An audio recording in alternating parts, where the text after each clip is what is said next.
right. Yeah. So, if you go back to Aristotle, who basically invented political science as we know it, Aristotle tells you that there's three forms of government. There's monarchy, which is the rule of one. A lot of people, when they, think about monarchy, sort of make two kinds of essential mistakes. First of all, they look at the monarchies we have today, like Elizabeth II, which is basically, she's not actually in charge of the government of England. She's a vestigial thing. Yeah, she's a vestigial thing. She's a crowned Kardashian, basically.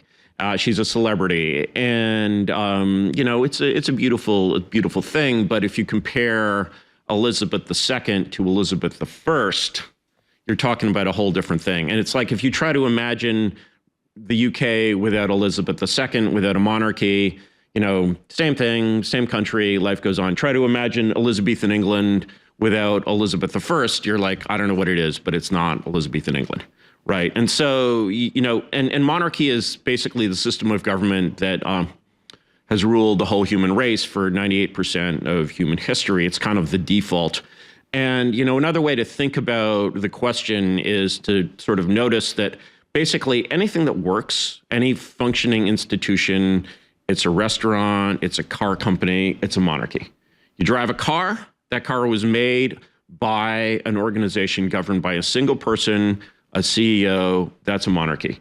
You go to a restaurant, it's run by a chef. You watch a movie, it's directed by a director. You see, you send a package in UPS, that's a monarchy. You send a package in USPS, that's an oligarchy.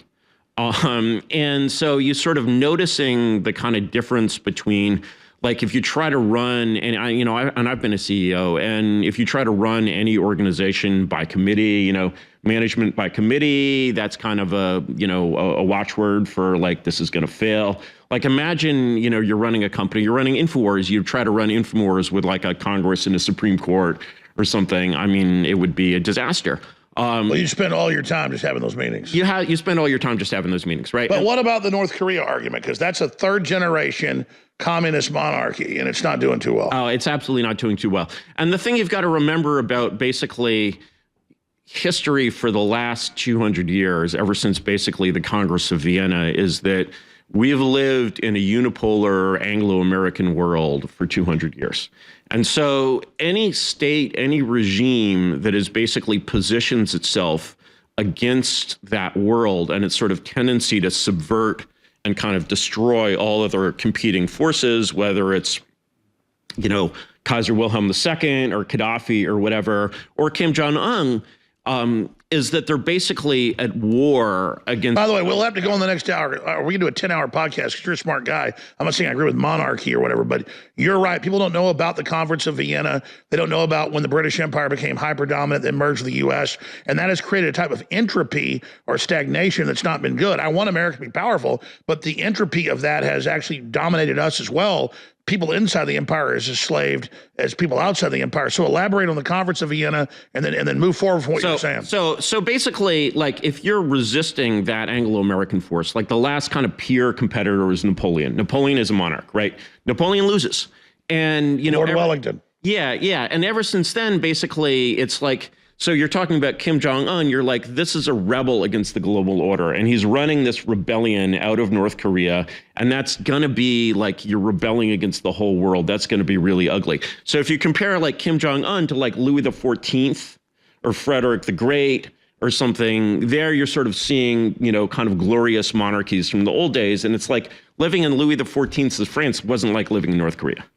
Exactly. A monarch can't be powerful unless they're expansionist and bringing wealth into the empire. Well, they have to be sovereign. They have to be independent. And Kim Jong-un lives in a world governed by hostile powers. Well, that's right. He's a viceroy of the Chinese. Yes. And but even the Chinese are basically sort of on the back foot. They live in... They're viceroys of Goldman Sachs and BlackRock. They live in an American-dominated world, and they know it, and they're basically a product of the 20th century. And like, they're like, how do we become independent? And even China finds it really, really hard to be independent of the deep state. And what you're seeing right now with these sanctions on Russia.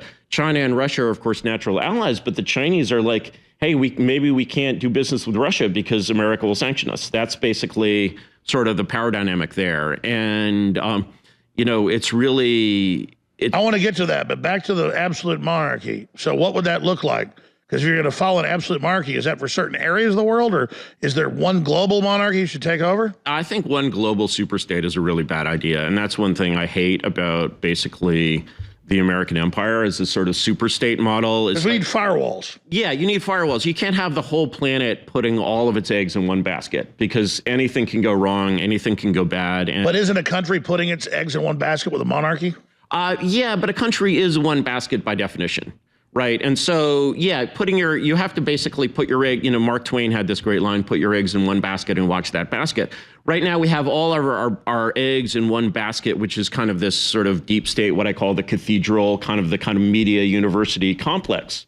And it's like when people look at this media university complex, they're like, oh, we have all these different newspapers. We got the Post, we got the Times, but they're all speaking with the same voice, like Harvard and Yale. No, exactly. It's like they're all in the church reading off the same hymn book. They're synoptic, as they say of the Gospels, right? You know, and so you're like, hey, wait a second, you know, this is one institution. It doesn't have one center, but it has one set of ideas.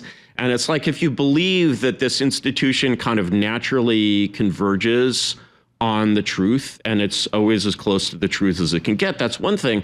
But when you start to see it like make really huge, silly mistakes, it's like a franchise. It's like McDonald's is everywhere, but it's the same. Yeah, exactly. And so, you know, the thing is basically when you think about monarchy, you're like, okay, well, you're putting your eggs in one basket, but we are putting our eggs in one basket right now. It's just the Harvard. Well, then the successful monarchies do is like letter of marque and stuff.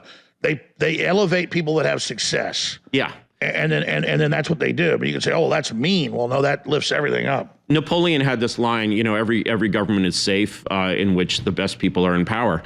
And, you know, that was true in the early days of the American kind of post-war global order. The people who were running it were just amazing. You know, they were, and it made a lot of sense for other countries to look to America and say, how should we do things? Right. And today it's like. Now we have the great-grandchildren, the spoiled brats of those people running things. That's right. And so Afghanistan is like, hey, America, how should we do things? And America is like. Cut your son's balls off. Cut your son's balls off. Right. You know, and it's like, well, and. As if they didn't know they'd rebel against that. We have this oligarchical kind of institutional system here in America. And I'm very radical with my perspective on it because I kind of grew up inside it. You know, I grew up in the Foreign Service. You know, I went to an Ivy League school. And I think there's a lot of people who believe these institutions can be saved. That's right. You went to Johns Hopkins, Brown University, and University of Berkeley. So you're saying basically an oligarchy is like a distributed monarchy of idiots. Yeah, right. I mean, the thing is, the power of all governments is the same. All governments have ultimately absolute power. If they sort of give you rights, that's their choice eventually. And what we have today is a sort of distributed network of like prestige. And what matters is like when you're a journalist for the New York Times, you're someone whose opinion matters. When you're a professor at Harvard, your opinion counts, you have prestige, you're respected. And in the past, like what's been happening sort of ever since this kind of, we're still living, I mean, the global American empire is basically the New Deal, right? And so you're living in this empire created by our grandfathers, and those people were very, very capable and very, very competent, and they knew what they were doing. You don't have to like it. Maybe you like it, maybe you don't. But, you know, sort of prestige and competence have been drifting away from each other.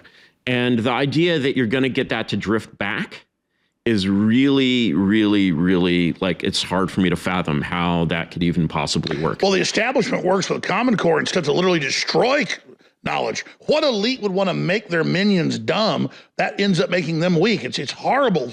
Yeah, horrible right. thinking. And so the question is, you know, what's the cure? How do you basically solve this elite? And I think most, you know, Americans, and probably most InfoWars watchers, basically believe in a kind of ultimately democratic solution to this, sort of the people rising up and taking back their government. I'm very pessimistic about that. I don't believe the American people are really strong enough to do that. I think that basically reconstructing, this is kind of why I'm a modern monarchist, is that basically if you look at what it takes to clean up a system like this, it's a monarchy. And so you basically have to shut down these institutions, Alex. Like there's no other way. You can't basically change the way this country is governed and have Harvard and the New York Times exist as they exist today. There's no. Well, you bring up two really big areas that I want to get your view on. Definitely the left worships itself and the establishment and the right-wing neocons because you're on CNN, because you're on the New York Times. Even though their readership's way down and their prestige is gone and they're a joke, their minions still celebrate it and act like it's God. And so they're in their own crazy bubble carrying out policies that actually accelerate their demise. So I agree that they're an incompetent. Right. They're incompetent, but they're completely in charge. It doesn't take people reading the New York Times. It doesn't take mass readership of the New York Times for the New York Times to matter, because it matters to the people. Because the ruling class takes it as the Bible. It is the Bible. It's the cult screed, like out of Jim Jones' mouth. Sure, there's only 1,000 Jim Jones followers about to drink cherry Kool-Aid with cyanide, but the ruling class is in a cult, and when they order it, they drink it. If they order nukes to be launched, it'll happen. I'll tell you a story from inside the deep state. So my stepfather actually worked for Biden for some time, and he studied political science at Harvard in the 60s. And one day he was taking a seminar from one of the great old wise men of U.S. foreign policy, McGeorge Bundy. And Bundy walks in the room in the seminar, and there's a newspaper strike at the time. Like the newsboys are on strike. This used to happen all the time. Bundy comes in the seminar, and he's like, well, Washington can't function right now because our interoffice memo service is down, by which he means the New York Times. Right. And so you have this agency. It's really a government agency. If you think of the New York Times as a government agency, it kind of all makes sense. No, it's true. It only communicates to the cult. Yeah, right. And its importance is sort of that internal communication. So if you're basically like thinking about how do you win, how do you beat these people? It's like, how do you beat Saddam Hussein? You have a decapitation strike. But how do you decapitate an oligarchy? You're trying to a bunch of mentally ill, dumbed down people that can't even wipe their own ass, but they're still in charge. And that's what's happening is they're like, oh, he's going to be on CNN. Stop it. Stop it. It's like 100,000 viewers. I don't even care. But they're flipping out because it's their memo. It's their system. And so they don't even get the whole world's moved on from them. And they're still back over here fighting over it. They're still in charge. They're still in charge. And they'll be in charge until someone takes that power away from them. So